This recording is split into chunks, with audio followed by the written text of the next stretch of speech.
Hi all, welcome back to my channel Homely Vlogs and Recipes. ನನ್ನ channel ನೇಮ್ನ ನಾನಿಲ್ಲಿ Homely Vlogs and Recipes ಅಂತ change ಮಾಡಿದ್ದೀನಿ.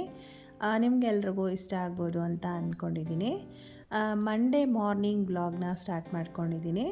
Morning ವೆಜಿಟೇಬಲ್ಸ್ನೆಲ್ಲ ಸ್ವಲ್ಪ ವೆಜಿಟೇಬಲ್ಸ್ ಬೇಕಾಗಿತ್ತು ಮನೆಗೆ, ಅದಕ್ಕೆ ಹೋಗಿ ತೊಗೊಂಬರೋಣ ಅಂತ ಹೇಳಿ ಮಾರ್ಕೆಟಲ್ಲಿ ತೊಗೊಂಬಂದ್ವಿ. ಮಾರ್ಕೆಟಲ್ಲಿ ವೆಜಿಟೇಬಲ್ಸ್ನ ತೊಗೊಂಬರೋದ್ರಿಂದ ತುಂಬ ಫ್ರೆಶ್ ಆಗಿ ಸಿಗುತ್ತೆ ಅಂತ ಹೇಳ್ಬೋದು. ಮತ್ತು ಮನೆ ಹತ್ರ ಇರೋ ಅಂಗಡಿಗಳಿಗಿಂತ ನಮಗೆ ಅಲ್ಲಿ ಸ್ವಲ್ಪ ಪ್ರೈಸ್ ಕಡಿಮೆ ಕೂಡ ಇರುತ್ತೆ ಮತ್ತು ಜಾಸ್ತಿ ಕ್ವಾಂಟಿಟಿಯಲ್ಲೂ ತರ್ಬೋದು. ನನಗಂತೂ ತುಂಬ ಇಷ್ಟ ಆಗುತ್ತೆ ಮಾರ್ಕೆಟಲ್ಲಿ ವೆಜಿಟೇಬಲ್ಸ್ನ ತೊಗೊಂಬರೋದಕ್ಕೆ. ಅಷ್ಟು ಫ್ರೆಶ್ ಆಗಿರುತ್ತೆ ಮಾರ್ಕೆಟಲ್ಲಿ ಅಂತ ಹೇಳ್ಬೋದು. ವೆಜಿಟೇಬಲ್ಸ್ನ ತೊಗೊಂಬಂದಿದ ತಕ್ಷಣ ನಾನು ಫಸ್ಟು ಎಲ್ಲ ವಾಶ್ ಮಾಡಿ ಎಲ್ಲ ಡ್ರೈ ಆಗಲಿ ಅಂತ ಇಟ್ಟಿದ್ದೆ. ಎಲ್ಲ ನೀಟಾಗಿ ಡ್ರೈ ಆಗಿದೆ. ಈಗ ಎಲ್ಲನೂ ಸಪ್ರೇಟಾಗಿ ಒಂದೊಂದು ಬಾಕ್ಸ್ಗೆ ಹಾಕಿ ಎತ್ತಿಟ್ಕೊಳ್ತಾ ಇದ್ದೀನಿ. ಆ ಥರ ನೀಟಾಗಿ ನಾವು ಸಪ್ರೇಟಾಗಿ ವೆಜಿಟೇಬಲ್ಸ್ನ ಬಾಕ್ಸ್ಗೆ ಹಾಕಿ ಇಟ್ಕೊಳ್ಳೋದ್ರಿಂದ ನಮಗೆ ಯಾವ ವೆಜಿಟೇಬಲ್ಸ್ ಬೇಕೋ ಅದನ್ನು ಕರೆಕ್ಟಾಗಿ ನಾವು ತೊಗೊಂಡು ಯೂಸ್ ಮಾಡ್ಕೊಳ್ಬೋದು. ಮತ್ತು ಈ ಬಾಕ್ಸಸ್ನ ನಾನು ಆಲ್ರೆಡಿ ಶೇರ್ ಮಾಡಿದ್ದೀನಿ. ಇದನ್ನು ನಾನು ಅಮೆಝಾನಲ್ಲಿ ತೊಗೊಂಡಿದ್ದು. ತುಂಬ ಚೆನ್ನಾಗಿದೆ ಬಾಕ್ಸಸ್ ಅಂತ ಹೇಳ್ಬೋದು. ಒಂದು ವಾರ 10 ದಿನ ಗಂಟ ನಿಮಗೆ ನೀಟಾಗಿ ಫ್ರೆಶ್ ಆಗಿರುತ್ತೆ ಈ ಥರ ನೀಟಾಗಿ ವೆಜಿಟೇಬಲ್ಸ್ನ ಬಾಕ್ಸ್ಗೆ ಹಾಕಿ ಇಡೋದ್ರಿಂದ.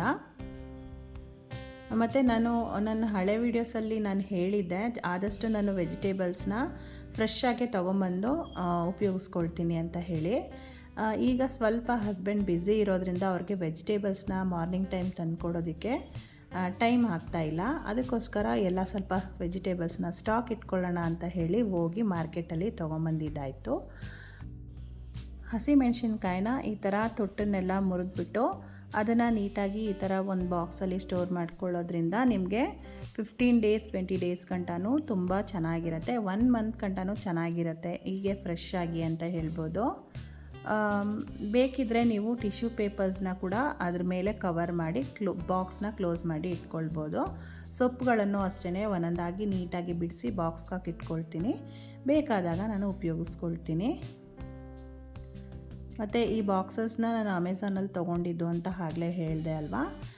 ಫ್ರಿಡ್ಜಲ್ಲಿ ಕೂಡ ಇಟ್ಟರೆ ತುಂಬ ನೀಟಾಗಿ ಕಾಣುತ್ತೆ. ಪ್ಲಾಸ್ಟಿಕ್ ಕವರ್ಗಳಲ್ಲಿ ಇಡೋದಕ್ಕಿಂತ ಈ ಥರ ಬಾಕ್ಸಲ್ಲಿ ನಾವು ಆರ್ಗನೈಸ್ ಮಾಡಿದಾಗ ಫ್ರಿಡ್ಜ್ ಕೂಡ ತುಂಬ ನೀಟಾಗಿರುತ್ತೆ ಅಂತ ಹೇಳ್ಬೋದು.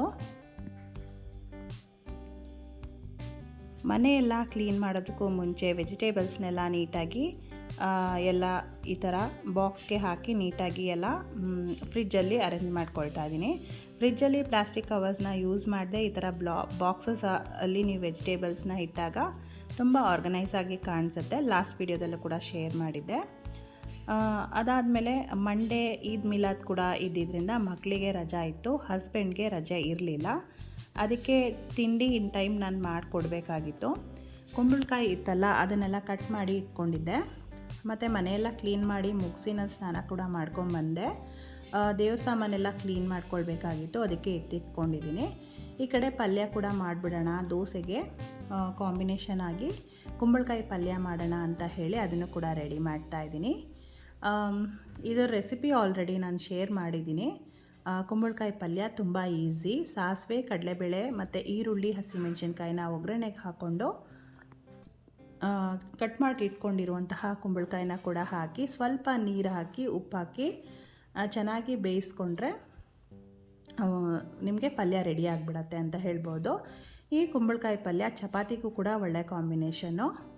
ಒಂದು ಚಿಟಿಕೆ ಸಕ್ಕರೆ ಕೂಡ ಆ್ಯಡ್ ಮಾಡಿದ್ರೆ ನಿಮಗೆ ಪಲ್ಯ ರೆಡಿಯಾಗಿ ಹೋಗುತ್ತೆ. ತುಂಬ ಟೇಸ್ಟಿಯಾಗಿರುತ್ತೆ. ನನಗಂತೂ ಕುಂಬಳಕಾಯಿ ಪಲ್ಯ ತುಂಬಾ ಇಷ್ಟ ಆಗುತ್ತೆ. ಸೋಮವಾರ ಈದ್ ಮಿಲಾದ್ ಕೂಡ ಇದ್ದಿದ್ದರಿಂದ ಮಕ್ಕಳಿಗೆಲ್ಲ ರಜೆ ಇತ್ತು, ಹಸ್ಬೆಂಡ್ಗೆ ರಜೆ ಇರಲಿಲ್ಲ. ಅದಕ್ಕೆ ನಾನು ಇನ್ ಟೈಮ್ ತಿಂಡಿ ಮಾಡಲೇಬೇಕಿತ್ತು. ಸರಿ ಅಂತ ಹೇಳಿ ತಿಂಡಿ ಎಲ್ಲ ಪ್ರಿಪೇರ್ ಮಾಡಿಕೊಟ್ಟೆ ನಾನು. ಯಾರಿಗೆ ರಜೆ ಇದ್ದರೂ ನಮಗೆ ಹೋಮ್ ಮೇಕರ್ಸ್ಗೆ ರಜೆ ಇರಲ್ಲ ಅಲ್ವಾ. ಮನೆಯಲ್ಲಿ ಮಕ್ಕಳು ಇದ್ದಷ್ಟು ನಮಗೆ ಇನ್ನೂ ಕೆಲಸ ಜಾಸ್ತಿನೇ ಹೊರತು ಕಡಿಮೆ ಅಂತೂ ಆಗೋದಿಲ್ಲ. ಎಲ್ರಿಗೂ ತಿಂಡಿನ ಹಾಕೊಟ್ಟಾಯಿತು. ಮಕ್ಕಳಿಗೆ ಎಲ್ರಿಗೂ ಫಸ್ಟ್ ತಿಂಡಿನ ಕೊಟ್ಟು ನಾನು ಆಮೇಲೆ ದೇವ್ರ ಮನೆಯೆಲ್ಲ ಡೀಪ್ ಕ್ಲೀನ್ ಮಾಡಿಕೊಂಡು ಸೋಮವಾರದ ಪೂಜೆನ ಮುಗಿಸ್ಕೊಂಡೆ. ಅದಾದಮೇಲೆ ನಾನು ಒಂದು ರೆಸಿಪಿ ಕೂಡ ಶೇರ್ ಮಾಡ್ತಾಯಿದ್ದೀನಿ. ಬೆಂಡೆಕಾಯಿ ಫ್ರೈ, ಡ್ರೈ ಫ್ರೈ ಇದು. ಇದನ್ನು ನಾನು ಆಲ್ರೆಡಿ ಒಂದು ರೆಸಿಪಿ ಶೇರ್ ಮಾಡಿದ್ದೆ ನಿಮಗೆ. ಬೆಂಡೆಕಾಯಿನ ಡೀಪ್ ಫ್ರೈ ಮಾಡಿಕೊಂಡು ನಾವು ಮ್ಯಾಗಿ ಮಸಾಲ ಪೌಡರ್ ಯೂಸ್ ಮಾಡಿ ಒಂದು ಬೆಂಡೆಕಾಯಿ ಫ್ರೈನ ಶೇರ್ ಮಾಡಿದ್ದೆ. ಇಲ್ಲಿ ನಾನು ಜಾಸ್ತಿ ಆಯಿಲ್ ಏನು ಉಪಯೋಗಿಸ್ದೆ, ಡ್ರೈ ಫ್ರೈ ಮಾಡೋದು ಹೇಗೆ ಅನ್ನೋದನ್ನು ಕೂಡ ಶೇರ್ ಮಾಡ್ತಾಯಿದ್ದೀನಿ. ತುಂಬ ಚೆನ್ನಾಗಿರುತ್ತೆ, ಮಕ್ಕಳಿಗೆಲ್ಲ ತುಂಬ ಇಷ್ಟ ಆಗುತ್ತೆ. ಈಗ ನಾನು ಒಂದು ಕಡಾಯಲ್ಲಿ 1 ಟೇಬಲ್ ಸ್ಪೂನಷ್ಟು ಆಯಿಲ್ನ ಹಾಕಿದ್ದೀನಿ. ತೊಳೆದು ಕ್ಲೀನ್ ಮಾಡಿ ಕಟ್ ಮಾಡಿ ಇಟ್ಕೊಂಡಿರುವಂತಹ ಬೆಂಡೆಕಾಯಿನ ಹಾಕ್ಕೊಳ್ತಾ ಇದ್ದೀನಿ. ಬೆಂಡೆಕಾಯಿನ ಹಾಕಿಬಿಟ್ಟು ನೀವು ಚೆನ್ನಾಗಿ ಫ್ರೈ ಮಾಡ್ಕೊಳ್ಬೇಕಾಗತ್ತೆ. ಅದು ಸ್ವಲ್ಪ ಸಾಫ್ಟ್ ಆಗೋ ಗಂಟ ನೀವು ಹಾಗೆ ಫ್ರೈ ಮಾಡ್ತಾ ಇರಬೇಕಾಗತ್ತೆ. ಈ ಥರ ಫ್ರೈ ಮಾಡಿ ನೀವು ರೆಸಿಪಿ ಮಾಡ್ಕೊಳ್ಳೋದ್ರಿಂದ ತುಂಬ ಟೇಸ್ಟಿಯಾಗೂ ಕೂಡ ಇರುತ್ತೆ, ಚೆನ್ನಾಗಿ ಬೆಂದಿರುತ್ತೆ ಅಂತ ಹೇಳ್ಬೋದು. ಮತ್ತು ನೀವು ಮ್ಯಾಗಿ ಮಸಾಲ ಪೌಡರ್ ಯೂಸ್ ಮಾಡೋದ್ರಿಂದ ಮಕ್ಕಳಿಗೂ ತುಂಬ ಇಷ್ಟ ಆಗುತ್ತೆ. ಈಗ ಒಂದು ಕಡಾಯಲ್ಲಿ ನಾನು 1 ಟೇಬಲ್ ಸ್ಪೂನಷ್ಟು ಆಯಿಲ್ನ ಹಾಕ್ಕೊಂಡಿದ್ದೀನಿ. ತೊಳೆದು ಉದ್ದುದಕ್ಕೆ ಹೆಚ್ಚಿಟ್ಕೊಂಡಿರುವಂತಹ ಬೆಂಡೆಕಾಯಿನ ಹಾಕ್ಬಿಟ್ಟು ಚೆನ್ನಾಗಿ ಫ್ರೈ ಮಾಡ್ಕೊಳ್ಬೇಕಾಗತ್ತೆ. ಅದು ಸಾಫ್ಟ್ ಆಗೋ ಗಂಟ ಚೆನ್ನಾಗಿ ಫ್ರೈ ಮಾಡ್ಕೊಳ್ಬೇಕಾಗತ್ತೆ. ನೀವು ಈ ಥರ ಫ್ರೈ ಮಾಡಿ ಉಪಯೋಗಿಸೋದ್ರಿಂದ ನಿಮಗೆ ಟೇಸ್ಟ್ ಕೂಡ ಚೆನ್ನಾಗಿರುತ್ತೆ, ಚೆನ್ನಾಗಿ ಬೆಂದಿರುತ್ತೆ ಕೂಡ. ಈಗ ಅದೇ ಕಡಾಯಿಗೆ ನಾನು 1 ಟೇಬಲ್ ಸ್ಪೂನಷ್ಟು ಆಯಿಲ್ನ ಹಾಕಿದ್ದೀನಿ. ಈಗ ಉದ್ದುದಕ್ಕೆ ಹೆಚ್ಚಿಟ್ಕೊಂಡಿರುವಂತಹ ಒಂದು ಈರುಳ್ಳಿನ ಹಾಕಿದ್ದೀನಿ. ಅದನ್ನು ಕೂಡ ಅಷ್ಟೇ ಚೆನ್ನಾಗಿ ಫ್ರೈ ಮಾಡ್ಕೊಳ್ಬೇಕಾಗತ್ತೆ. ಈಗ ಫ್ರೈ ಮಾಡ್ಕೊಂಡಿರುವಂತಹ ಬೆಂಡೆಕಾಯಿನ ಆ್ಯಡ್ ಮಾಡ್ಕೊಳ್ಳೋಣ. 1 ಚಿಟಿಕೆ ಉಪ್ಪನ್ನು ಮಾತ್ರ ಸೇರಿಸ್ಕೊಳ್ಬೇಕಾಗತ್ತೆ. ಯಾಕಂದರೆ ನಿಮಗೆ ಮ್ಯಾಗಿ ಮಸಾಲ ಪೌಡ್ರಲ್ಲಿ ಕೂಡ ಆಲ್ರೆಡಿ ಉಪ್ಪು ಎಲ್ಲ ಇರುತ್ತೆ, ಅದರಲ್ಲೇ ಉಪ್ಪು ಖಾರ ಹುಳಿ ಎಲ್ಲ ಇರುತ್ತೆ, ತುಂಬ ಚೆನ್ನಾಗಿರುತ್ತೆ. ಅದಕ್ಕೆ ನೀವು ಸಾಲ್ಟ್ ಆ್ಯಡ್ ಮಾಡ್ಕೊಳ್ಳೋ ಅವಶ್ಯಕತೆ ಇಲ್ಲ. ನಾನಿಲ್ಲಿ ಜಸ್ಟ್ 1 ಚಿಟಿಕೆ ಉಪ್ಪನ್ನು ಮಾತ್ರ ಸೇರಿಸ್ಕೊಳ್ತಾ ಇದ್ದೀನಿ. ಈಗ 2 ಪ್ಯಾಕಷ್ಟು ನಾನು ಮ್ಯಾಗಿ ಮಸಾಲ ಪೌಡರ್ನ ಆ್ಯಡ್ ಮಾಡ್ಕೊಳ್ತಾ ಇದ್ದೀನಿ. ಅಂದರೆ ಚಿಕ್ಕ ಚಿಕ್ಕ ಪ್ಯಾಕೆಟ್ಸ್ ಬರುತ್ತಲ್ಲ, ಅದರಲ್ಲಿ 2 ಪ್ಯಾಕೆಟಷ್ಟು ಮ್ಯಾಗಿ ಮಸಾಲಾನ ಆ್ಯಡ್ ಮಾಡ್ಕೊಳ್ತಾ ಇದ್ದೀನಿ. ಮ್ಯಾಗಿ ಮಸಾಲ ಪೌಡರ್ ಆ್ಯಡ್ ಮಾಡಿದ್ಮೇಲೆ ನೀವು ಸ್ಟವ್ನ ಆಫ್ ಮಾಡ್ಕೊಳ್ಬೇಕಾಗತ್ತೆ.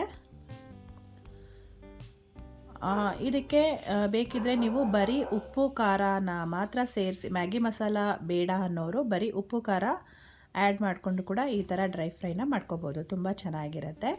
ನಾನು ಡ್ರೈ ಫ್ರೈನ ಸೊಪ್ಪು ಸಾಂಬಾರಿಗೆ ಕಾಂಬಿನೇಷನ್ ಆಗಿ ಮಾಡಿದ್ದೆ. ವಿಡಿಯೋ ಇಷ್ಟ ಆದರೆ ಲೈಕ್ ಮಾಡಿ, ಶೇರ್ ಮಾಡಿ, ಕಮೆಂಟ್ ಮಾಡಿ. ಪ್ಲೀಸ್ ಸಬ್ಸ್ಕ್ರೈಬ್ ಮಾಡ್ಕೊಂಡು ನೋಡಿ. Thank you.